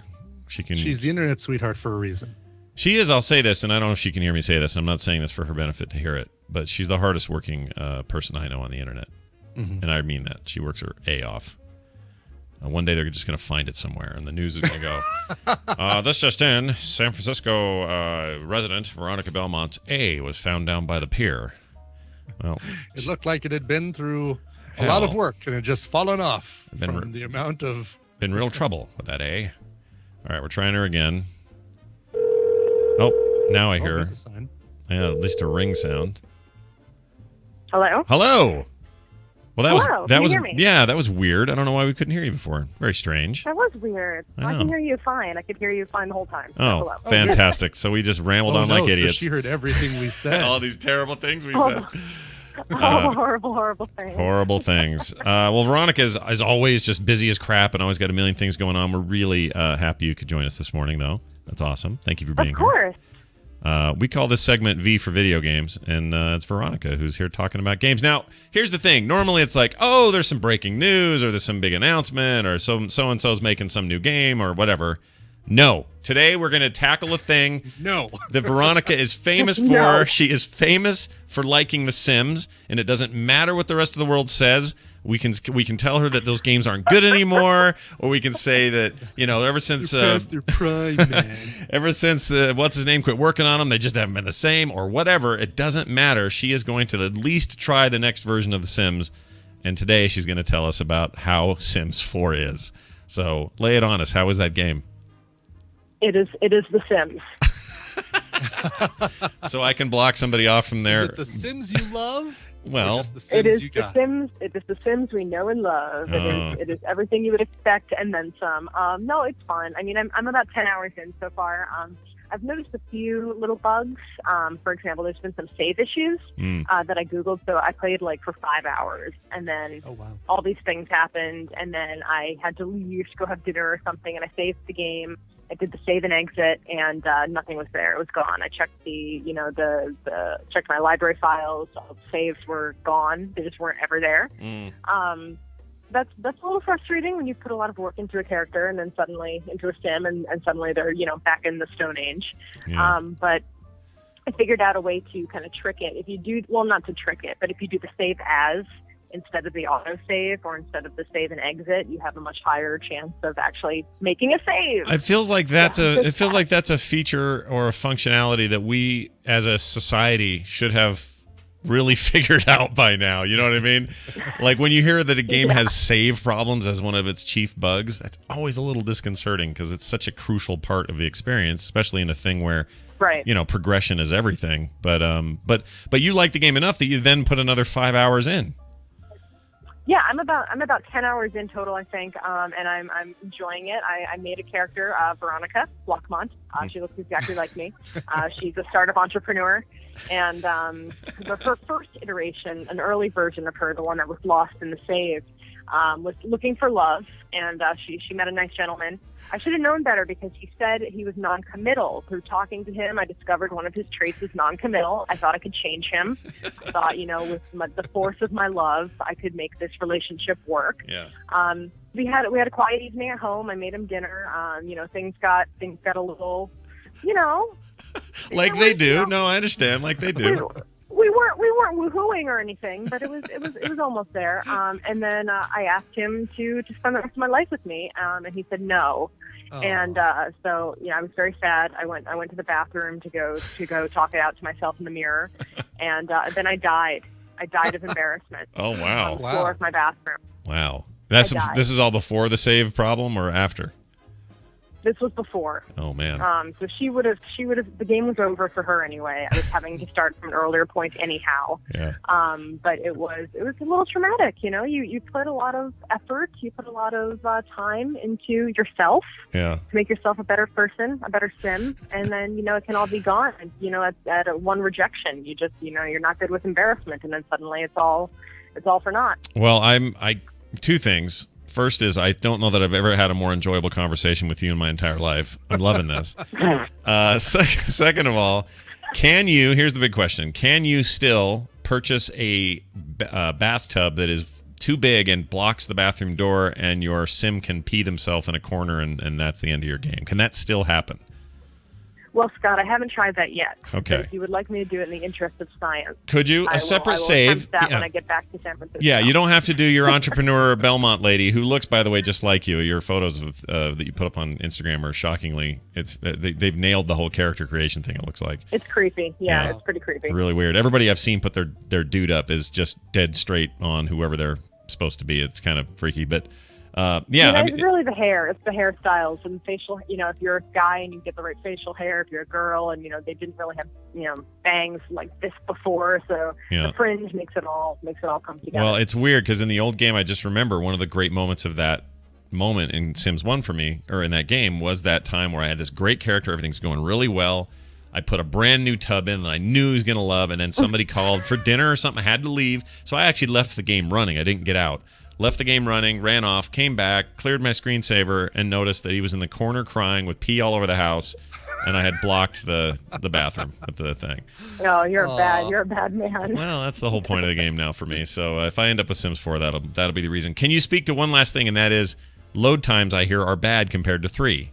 Is this true, or that you have to? I don't agree with that. I think it just depends on your computer. I think it's. I'm not having any issues with load times at all. Though I do have a pretty baller system. So maybe it's just it's taking more resources. It's taking up more processing power, and if you have an older machine, it might just not chug along as well. But I definitely think I have not had that issue. I've seen that issue reported, but it hasn't been something I've dealt with. So how many, if you had to just give it a preliminary 10-hour review, how many burning kitchens out of 10 would you give it? I have not burned a single kitchen yet. It's shocking. I even got the special fire alert system. They have a whole new thing that's supposed to be really great, and I haven't needed to use it yet. Either I'm an awesome chef, clearly, but I haven't burned any kitchens yet. I would give it in burning kitchens, I guess I'd give it 2 out of 5 burning kitchens. Mm-hmm. But for fun, I would give it let's see, maybe well, it's The Sims. It's fun for me. A 4 out of 5 club op. All right. Yeah. There's always a little skew in that direction because you love The Sims no matter what they do for you. But I do. I'm biased on Sims. Yeah. It's absolutely But true. that's all right. As long as we understand it, we are cool with the rating system. Mm-hmm. Veronica Belmont, always a pleasure. Tomorrow, apparently I'm doing DTNS with you tomorrow. Which will be apparently we both are. And apparently there's some there'll be news. There'll be an Apple thing to talk about, so that'll be fun. So looking forward to that. Yeah. And, of course, Veronica on Twitter. Anything else that you'd like to mention before you take off? I know you're very busy this morning. No, yeah, that's just. Oh, tonight I'm going to be on Take Part Live, which is a show that I've hosted in the past. It's on Pivot TV or online. So look for my Twitter. I'll send out links, but it should be 7 p.m. Pacific time when we go live. Awesome. So yeah, we'll talk about the daily current events of the day, and it's like a roundtable discussion, and it's a lot of fun. So you guys should definitely check it out. All right. Well, we'll see you in the world of Sims or whatever. Have a blast, and thanks for being here. We'll see you next week. All right, later, guys. Bye. See ya. Bye. She's even charming on the phone. She is. So now I'm actually interested in the game. I wasn't. Me too. Even Sims 4 wasn't even on my radar before, but she sells it. I'm kind of with you. I didn't expect to feel that way because normally I'm sort of like, I've had my fill in Sims 1. I really don't need these new ones. And EA pisses me off, and SimCity had so much potential, and all those things kind of play a factor. But now she's kind of got me interested, so we'll see. Although that save bug, that's atrocious. Well, yeah. In 2014, we shouldn't have save bugs. Apparently, all their testing is like, all right, yeah, this works. Okay, close it up. All right, let's try this. Okay, that works. Let's close it up. There was nobody who said, hey, let me pick that test up that I was doing earlier. And then, oh, my game is gone. Yeah, that's super annoying. I don't know if I'd had the patience to deal with that. All right, so we have with us coming on the line now Steven Schleicher. We're a little late for Schleicher. He's a patient man. We appreciate it. As always. He is indeed. Let's get him all up in here. Hello, Steven Schleicher. How are you, sir? What is going on, Mr. Scott Johnson? Hey, listen, I've got a theme for you. Here you go. That's it. That's all you get. Ooh, dramatic. I know, right? Steven Schleicher, everybody. Major Spoiler Zone comes on Mondays and talks about the goings-on in pop culture, movies, comics, TV, and whatever hell else we feel like talking about. Cool. Thanks for doing the second fiddle. She was on her way to some big meeting. No problem. Had to squeeze her in. Steven, let's hit it hard and fast here. We got some awesome stuff. By the way, new Comic Dorks tomorrow. Looking forward to that. Yay! Ooh, cool. Yeah. Lots to talk about. Lots of people coming to the table at the Comic-Con saying, so glad Comic Dorks is on the regular and just love that show and thank you guys for making it and Steven's rad and blah, blah, blah. We got a lot of great feedback there yesterday. Cool. I'll be interested, kind of jump ahead here. I'll be interested to see what Mr. Scott Kurtz has to say about best online comic work that he did not win for Table Titans this year at the Harvey Awards. Yeah, I was really hopeful that they would win at least for like the coloring. I was really hoping Hammaker would have gotten his due. He's so long been just so amazing with all the projects he's had. It would have been nice to see them nab that. But we didn't get the one dude didn't win that he was hoping didn't win. And he did call it as soon as he knew that Battle Pug from Mike Norton was in the same category as he was. He's like, oh well, Battle Pug will win. Yeah, and of course it did. It did. That's a great comic. So yeah, it is hard to blame him. Well, let's get into it here. Robert Downey Jr., famous for such roles as, hold on, I was thinking of some obscure stuff. Weird Science. The Pickup Artist. Yeah, he's in Weird Science, the Pickup Artist, and that one where he's a ghost in the bus. I don't remember the name of that one. Anyway, that one. Ghost in the bus? He says no to, I don't remember what it was called. It was something where he died in the bus. Yeah. I know which one you're talking about. It's like him and Meryl Streep or somebody else wandering around. Yep. Anyway, he says no to Iron Man 4. He's out. Not interested. Well, he doesn't say no to Iron Man 4. He says he has no plans for Iron Man 4. And that's what a lot of people are misreading that headline from a lot of different sites and saying, oh, Robert Downey Jr. doesn't want to do Iron Man 4. No, I think he's interested in doing Iron Man 4. It's just right now there are no plans from Marvel Studios or Disney to do an Iron Man 4 because they've got 2 Avengers movies in the works and all their other Marvel Universe slate. Plus, if Robert Downey Jr. plays Iron Man in another Iron Man titled movie, they have to back another huge truck of money up to his house and dump it off. And we've talked about this before on either the show or Comic Dorks or one of the other ones. But Disney's also not, and Marvel aren't really happy that he kind of spilled the beans on how much he was getting paid per movie because they don't like to spend money on their actors. And what was the beans? How much was he getting? I think it was more like $50 million a movie. I'd have to go back and double check. Wow. Yeah. He was making a lot. And, a few years ago when they were making Iron Man 2 and Terrence Howard started saying, hey, you need to pay me more money to play the sidekick. What's his name? No, not Brody. I want to say it's like Rowdy. I was going to say Rowdy Bodie, but none of those work. They basically said see ya, and they hired Don Cheadle in his place for a cheaper fare. So Well, that Don Cheadle, he'll just settle for whatever, man. Yeah, there you go. Yeah. So and then there was a kind of an interesting comment that Robert Downey Jr. made in this interview with Variety, where they basically said, "Would you like to pick your successor, the person who would replace you?" Yeah. And he made an offhanded comment like, "Yeah, I've got that kind of power to pick who would play me or who would play Tony Stark in another movie." So interesting. He's kind of very dismissive of it. Doesn't want to play it up, but basically there are no plans for an Iron Man 4 movie with Robert Downey Jr. in it at this time. How do they plan? So, okay, but he's going to be in the 2 Avengers movies they have planned. That's what they have. So, well, we know he's in the next Avengers one, movie. Yeah, right. Yeah. Or the second, I guess, one. Yeah. We don't know what he makes there, do we? Like money-wise. Like he's not getting $50 million for that. He did an interview with, was it GQ, I think is who he did the interview with, where he said how much he was getting paid. And that's what got everybody all up in arms. There's rumor, and again, this is all rumor, so take it with a grain of salt, that the Iron Man will die in the Avengers movie. There's a lot of rumors that there's going to be a major character who bites it in this upcoming movie. And a lot of people are saying, well, it's got to be Robert Downey Jr. because of contract negotiations and money and all of that stuff. So, yeah. It'd be interesting to see if they let's say they did that. Let's play fantasy a little bit here. Mm-hmm. This is not uncommon in the comics to do this at all. Right. But if he dies and then you got to have a successor, right? And then that's your new actor. That's your new guy. He doesn't have to be a Stark. The movies could really roll with this. Could be Pepper Potts, could be Rhodey. It could be a number of people. And the beauty of that is you don't have to reboot your franchises this way. No, and that's what I honestly think they don't have to reboot the franchise just because they want to get another actor in there. Yeah, no. They really, with Iron Man and really any of the Marvel characters, they just need to replace the actor like they do with James Bond. James Bond, they don't reboot every James Bond movie. It's just, here's this guy now, here's this guy, and now here's this guy, and they're all James Bond. So anybody can step into it. It's accepted as fact, right? Yes, exactly. And I think that's what they need to do here with Iron Man. I think you're right, and I really like the idea that the comic book format can work in movies. Like you don't have to live by some weird movie rules. You can actually apply those here. So I'm very, the turnover here, this transition period we're going to have soon with all of these core movies is going to be really interesting to see what they choose to do. And, I have high hopes. We never heard anything about a Hulk movie actually happening with Ruffalo. Not yet. Yeah. I still think there's Hulk nothing movies are planned. hard. I mean, there are 4 movies that have not been announced yet that Marvel has planned out through 2020 or 2019 or whatever the year is. Yeah. We're expecting it to be a Doctor Strange. We're expecting it to be a Black Widow movie. Panther. Yeah, Black Panther is another one that Stan Lee kind of let slip. Ooh, I'd love that. So, anything could happen at this point. I think it's just dependent upon how well their upcoming movies do before they announce what are popping up in those slots. I'm down with all that. Everything you just mentioned is a much more interesting movie premise than the Hulk. I hate to say it because I love the Hulk, but he's so much better as an ensemble player. Yes.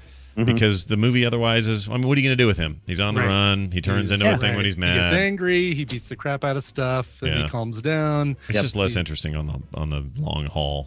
Yeah. Hey, speaking of Stan Lee. Yeah. Did you see him at the Salt Lake City? I did. Comic-Con? We got a distant photo of him in an area where people were being told not to take photos, but we took one anyway.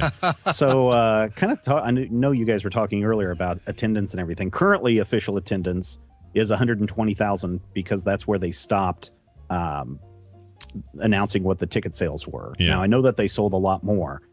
So I'm going to imagine the next day or so we're going to see whether the Salt Lake City Comic-Con topped the San Diego Comic-Con. Yeah.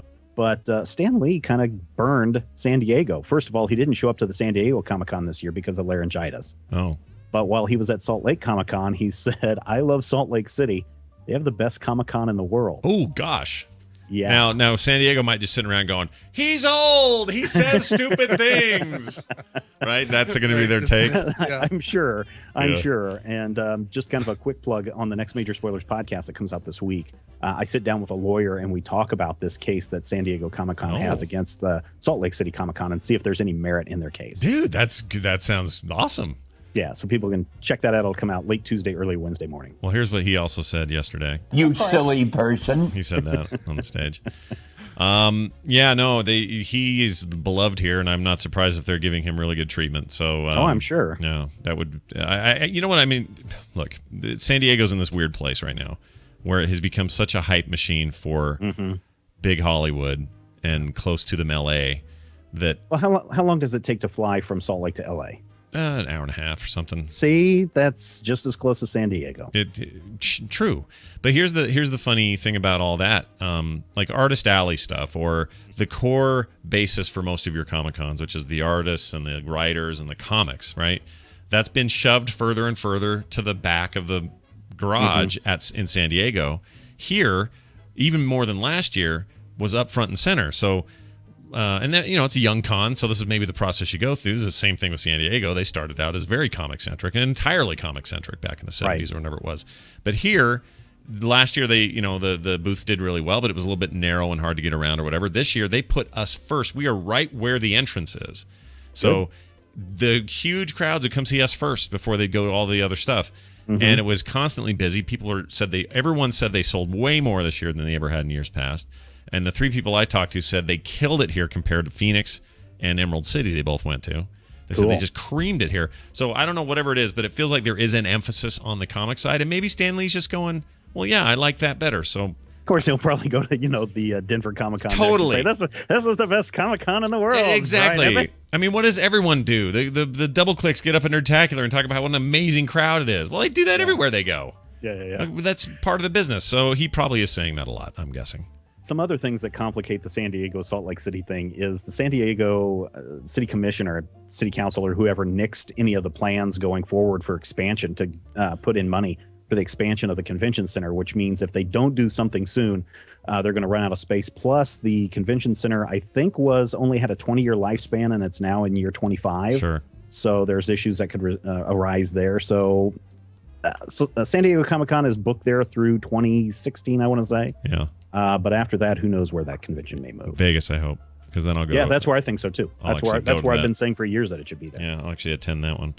All right, well, excellent stuff. The Harveys, we talked about that a little bit. Do you any of these stand out as like, oh yeah, totally should have won? If people haven't been reading Saga from Image Comics by Brian K. Vaughan and Fiona Staples, that won the Best Writer, Best Artist category, and that is a really great series that people should check out. It's a little weird, but it's so well drawn. It's very weird. The story is fantastic. Yeah. It's something worth picking up, and I think people should at least pick up the first volume of that. Yeah, very epic kind of Star Wars things in there. Yes, it is. But then also a lot of sort of adult twists to things. Yes. They've been in a little heat for that. But generally, visually, that book blows me away. Yeah, those are the two that stand out. I mean, if you're talking Best Writer, Best Artist, those two blew it out of the water. How do you feel about Dwayne "The Rock" Johnson being confirmed as Black Adam? It's like years ago when we were doing our comics casting couch and we talk about Shazam and we talk about who should play Black Adam. I mean, Dwayne Johnson is the person that has come up on everybody's list for decades saying, hey, this guy should be in a Shazam movie. And he's been teasing us for months now that he was either going to play Shazam, Captain Marvel, or Black Adam. And everyone's like, well, it's got to be Black Adam. So he confirmed it this past week. And I think it's a great casting. Yeah. And the other thing is they're not going to, you guys may have talked about it. There's this story going around that Warner Brothers has basically said, hey, take all the wisecracks and everything out of all of our DC movies. Yeah. But it looks like they're going to do this one different and allow some humor to seep in. I hope so. You're so uptight over there, man. I don't understand it.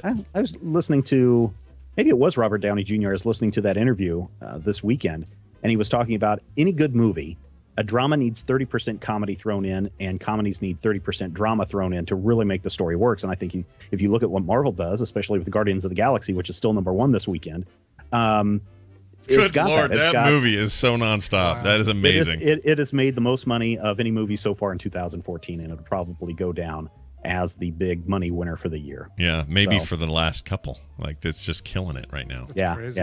Yeah. Well, that's very exciting. Well deserved, but that's crazy. Yeah, it is crazy. Yep. So before we talk about your costume contest, which I definitely want to do, I just noticed you, sir, have a hell of a sunburn. Where did you go? I know. Can you check? I mean, this is like a flashback to Nerdtacular from a couple of years ago.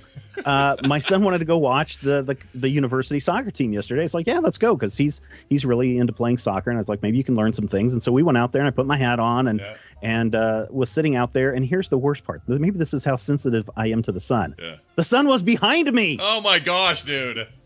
How did this happen? The sun was like back here, and my whole front of my face is sunburned. It's great because you got that hat line and everything. You are such a dad. I love it. We had fun, and he doesn't sunburn. He's got dark skin. Yeah, so that kid. You know what? He's like my youngest. They just soak it in and like have a tan. Those jerks. Yeah. Jerky kids. All the kids at school are jealous. So the Major Spoilers contest, costume contest, you do this every year. We are so happy to help pump this up because I want people to get involved. If anything, Frog Panthers and Tadpoolers should assume that this is your chance to do a rad online costume contest. So tell people about it and what they can do. Here's all you have to do. Get yourself in your costume. Yeah. Certainly with Dragon Con just wrapping up, Salt Lake City, Baltimore Comic-Con's all wrapping up. Get your pictures of 5 pictures of yourself in your costume. Send it to us by midnight on October 10th, 2014. And then we're going to narrow those down to the semifinalists, and we're going to let people vote on the winner for this year. And the winner gets an iPad. Nice. So by October 31st, someone will know if they got a new iPad coming their way. And if tomorrow we get announcement of a new iPad, and if it's coming out before November, then we will send you that brand new iPad. Ooh. Really? Are we talking mini or Air? Or we don't know. iPad Mini. Okay, so, Mini, yeah. You know, it's still good. I love the Mini. Are you kidding? My wife loves the Mini. My kids love the Mini. Yeah. Me too. Well, I don't think I can go back to anything bigger. Although I got to say that 12 and a half inch. A Maxi for a phone and a Mini for an iPad. I know, isn't that weird? It's just we're finding the happy medium is all. That's what this is. Yeah. I want to see as many people enter as possible, and I think it's going to be a lot of fun again. So much fun to follow, too, and make sure you follow them on Twitter at Major Spoilers because that stuff gets tweeted all the time, and it's going to be great. I always look forward to this. Steven Schleicher, everybody, majorspoilers.com. Go check it out. And, Steven, always a pleasure, man. Go take care of that little cream or something on there, man. I'll put a little aloe vera on. Aloe, yeah. Because that thing is gnarly. We'll talk to you later. It's so red, man. It just looks like it hurts. It does. It makes me hurt a little bit. All right, I'm going to do something real quick. I'm going to open our door because I realized I locked Bill out if he wanted to come in. Oops. And I'm an idiot. He just texted me. He says, yeah, I can't get in. I'm like, oh, okay, hang on. Wow, closed studio. Hold on a second. Hello, Tadpool. How are you doing? Hello. I was on the air and I didn't get your text till just now. I'm such a fool. All right. Joining us in studio, one Bill Duran once again. Oh, yeah. Hello again, Bill. Hey. Before he heads to the wildest of blue yonders. I feel like I need to apologize for the war crime I just committed in the bathroom upstairs. Oh, yeah? No, don't worry, because my kids use that toilet. Everything's fine. Why, does it smell worse than the stink bag, Bill? Oh, boy, it's a toss-up. I told them all about the stink bag. I don't know if you heard that up there, but yeah, the stink bag is a special part of my weekend. I really enjoyed that thing. It's a little sort of thing I do every time I go to a convention, except usually I have a week in between conventions to wash all of that, but I did not. Yeah, still have a little Atlanta in there, if you know what I mean. I brought a lot of Atlanta back with me, yeah. One thing that we didn't talk about that I thought was interesting is Bill says that you can't just take a body sock that's painted like that and chuck it into the washer because that stuff will all the paint will come off. Well, it might. I don't know. You heat it up when you paint that stuff on, and it should keep it on there. But I didn't want to take that chance. Well, yeah, because you're about to do another con. You don't want to be all bleached and that would ruin the effect. Looking crappy. The grossest thing though is I did wash it. My Draugr bodysuit thing. Yeah. I washed it in the sink, and the color of liquid coming off of that. Oh, so gross. It's pretty bad. So bad, yeah. So now the stink bag is our stink sink, and now we got a toilet to go with it. Everything's good. Nice. Everything's coming up roses. Close off that section of the house. Yeah. Quarantine. Well, anyway, let's get to some emails, and Bill's going to hang out with us. And, sure. Feel free to add commentary anywhere you want. Okay. Emails are brought to you by... I'd like to shout out my sister's illustrated children's book Kickstarter, which is inspired by traditional Tanzanian stories my grandmother used to tell us when we were kids. She needs help to get the first in the series published. Please help spread the word and check her work out at tinyurl.com/Olive Elmer Books. That's OLIVEELMER Books, BOOKS. There you go. Olive Elmer Books. Olive Elmer Books. I like that name. It makes a crazy run together, though, doesn't it? It does. Olivia Elmer Books. Olivia Books. Xander wrote in. Says, hey, Scott. I live/work in Columbia, Missouri. I'll say Missouri for Nicole if she's listening. But I have a big job opportunity available in Provo, Utah. Oh, just south of there. In the Utah. I am pretty nervous. Hold on. Now you got to make me play it. I don't play it enough. In the Utah? There we go. I'm pretty nervous about the possibility of having to move across the country. I can imagine. Bill and I were talking about this morning. Moving all the way from New York to freaking Seattle is a big deal. Because I won't know anyone or anything about the new city. I know that Provo is heavily Mormon area, which is pretty new to me, but I hear mostly from you that Utah is a great place to live and work. I actually stand by that. And Provo's very nice. You'd love it there. Any advice for a 25-year-old kid? That's right, you are a kid. That might be starting a new life with his fiance in your neck of the woods. We went to Nerdtacular earlier this year, but we didn't go see much outside of the shuttle ride to and from the airport to Snowbird. This would be the biggest move of my life. I'm a little terrified of the idea of leaving everything and everyone that I've ever lived around for my entire life. Love the show, though, Xander. I would say that don't. This is like saying I'm moving to New Orleans, and I know there are a lot of Catholics there. You wouldn't worry about moving there. Although are they going to try and convert me? New Orleans is kind of a dump. Is the only warning I'd have about New Orleans. But don't worry about prominent religions or any of that. That stuff doesn't matter. You'll be fine out here. Provo's beautiful. The mountains there are gorgeous. You're right up against them. It's kind of a college town. Depending on where you are, I guess. Provo's pretty big, but like BYU's there, so you have a lot of kids and people going to college. But it's super clean. It's always voted like. It always irritates me because I kind of prefer Salt Lake, but it's always voted cleanest city in America or most desirable living conditions in America and things like that. I don't know why it gets all those, but it is a very nice, clean, pretty place. And you're close to Salt Lake and you're close to cool stuff. And you can drive to southern Utah anytime from, with relative ease, 2-3 hours, and you're seeing all kinds of amazing stuff. So yeah, it's an awesome place. Yeah, but some of the nicest people I have ever met, and Tina and I both said this, are people you run into in Salt Lake City. Yeah. People in the service industry, people, just on the street. Super, super nice. Yeah, outside of Bill's terrible Cheesecake Factory experience the other night. They were ill-prepared. They were ill-prepared. Yeah, they got swamped with nerds. Yeah. But outside of that, you run into really nice people. It's a funny thing about the con yesterday. You'll never hear so many, sorry about that. Excuse me. I didn't mean to bump into you. There is a culture of that. Some people think that's creepy and that people should be ruder, but I really like it. I'm for it too. Yeah. And if you're going to start a family or something, it's a great place for that. It's very clean, low crime rate. We have a lot of really creative things happening, a lot of heavy art scene stuff. I don't know what work you're going to be doing out here, but I think you'd like that part of it. It's a great place to live, and it's the cost of living is lower than most places in the country. And I moved out to Seattle from New York, I think when I was 24. Yeah, and I didn't have anything tying me down there, and I would rather regret having having done something than having not done something. Yeah, and Salt Lake, and I'm kind of stuck in Seattle now, which is fine by me. Because now your roots are down.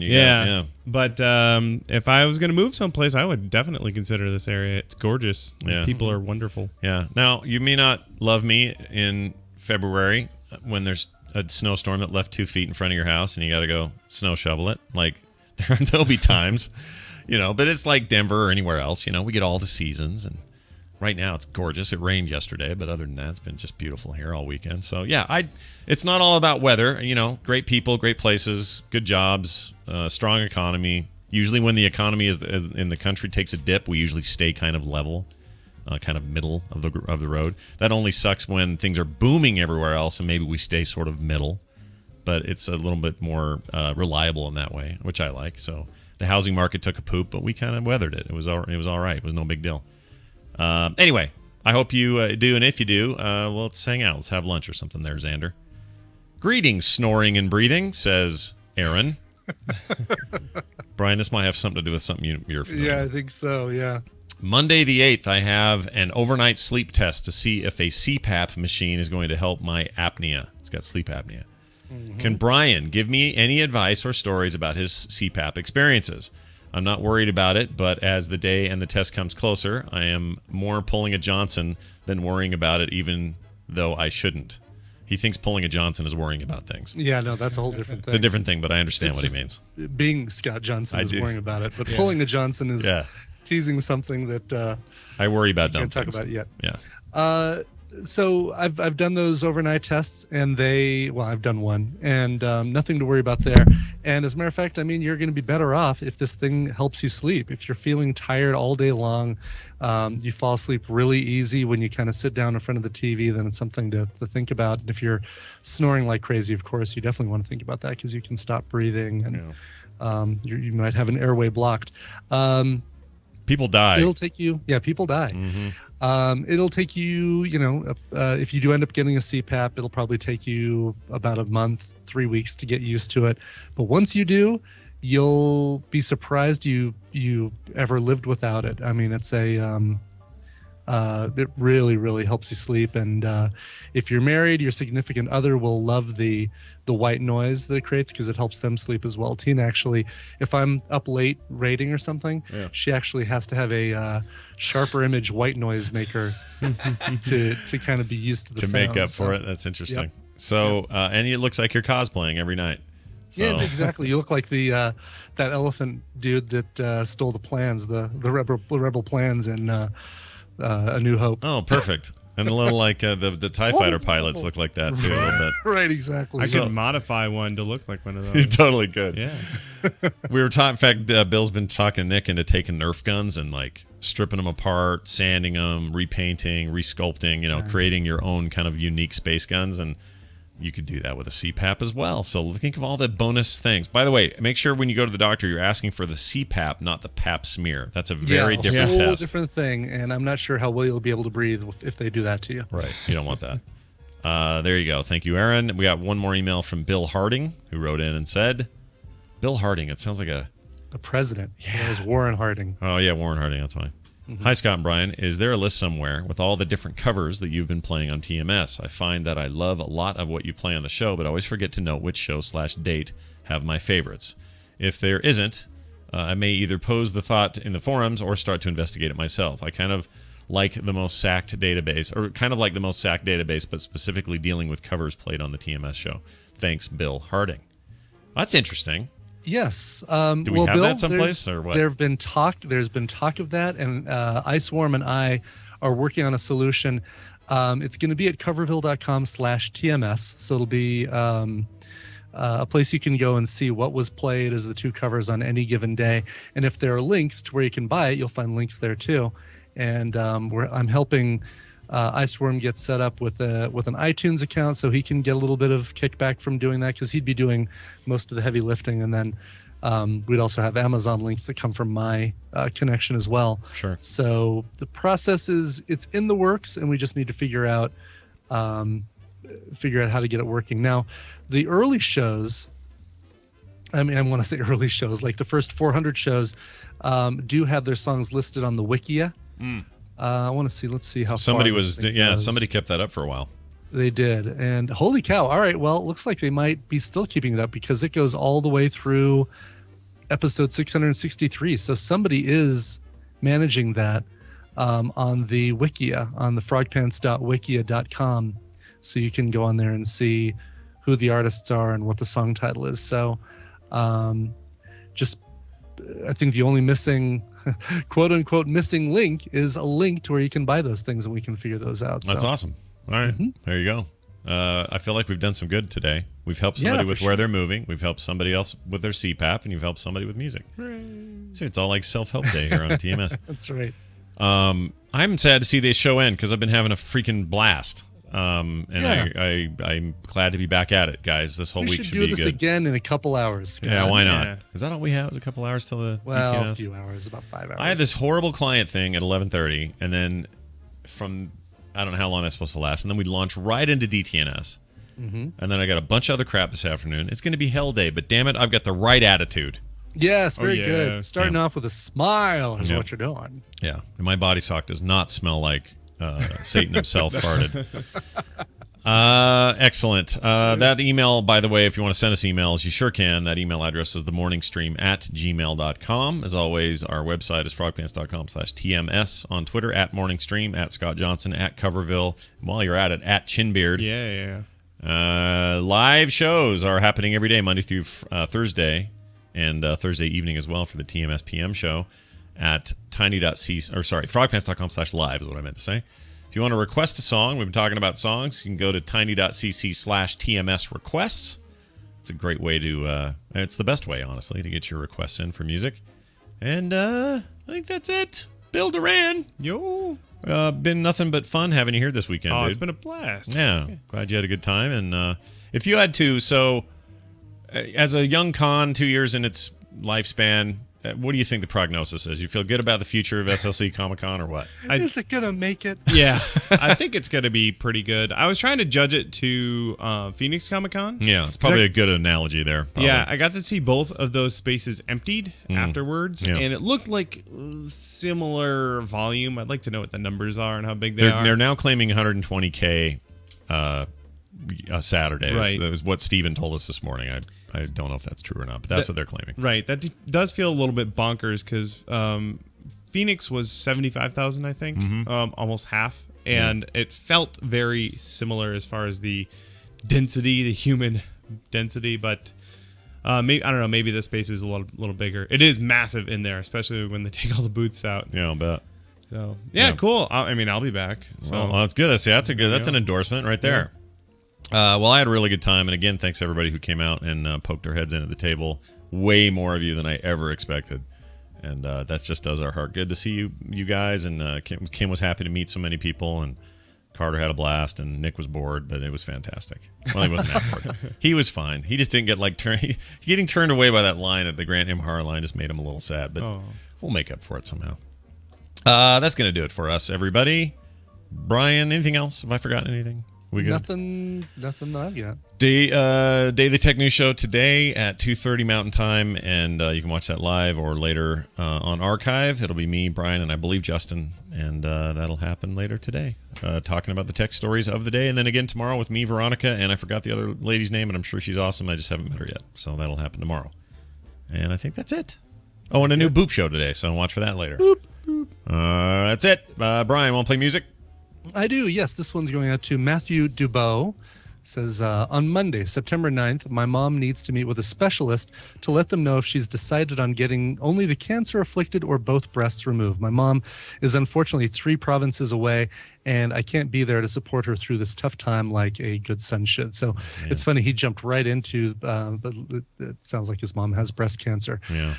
My mom is unfortunately 3 provinces away, and I can't be there to support her through this tough time like a good son should. So I thought a small dedication would be my way to let her know I'm thinking of her and wishing I could be there. This song is her favorite from the band, and I'll leave it to you to pick a cover if there is one that keeps the same feel as the original song. Thank you. Marmon Je t'aime. Mom, I love you, says Matthew from Saskatoon, Saskatchewan. The song that his mom has as a favorite is I Have a Dream by ABBA. And a version that I have that kind of keeps the same feel as the original is the Amanda Seyfried cover that was recorded for the film Mamma Mia, which is it's actually pretty good. So here it is, I Have a Dream, performed by Amanda Seyfried from the soundtrack to Mamma Mia. Fantastic. We'll be back tomorrow with a brand new show. Thank you, Bill. You betcha, guys. Thanks you, Brian. Talk to you tomorrow. You know, my kids and I have been doing when Bill's not around. We do this, hey, Bill, voice. We can't stop doing it. Hey, Bill. Bill. Bill. Damn it. I think it's the variation of Francis from Left 4 Dead going, damn it, Bill. Because that happens all the time in that game. Brian, that's a game you never played, is it? You should have played. No, I did play. I did play Left 4 Dead, yes. Yeah, let's play a little more now. Towerfall is the game to play, everybody. It is. Towerfall. Yeah. I can't recommend that enough, especially with friends. Towerfall. That's going to do it. Thank you guys for being here. We'll see you tomorrow for a brand new TMS.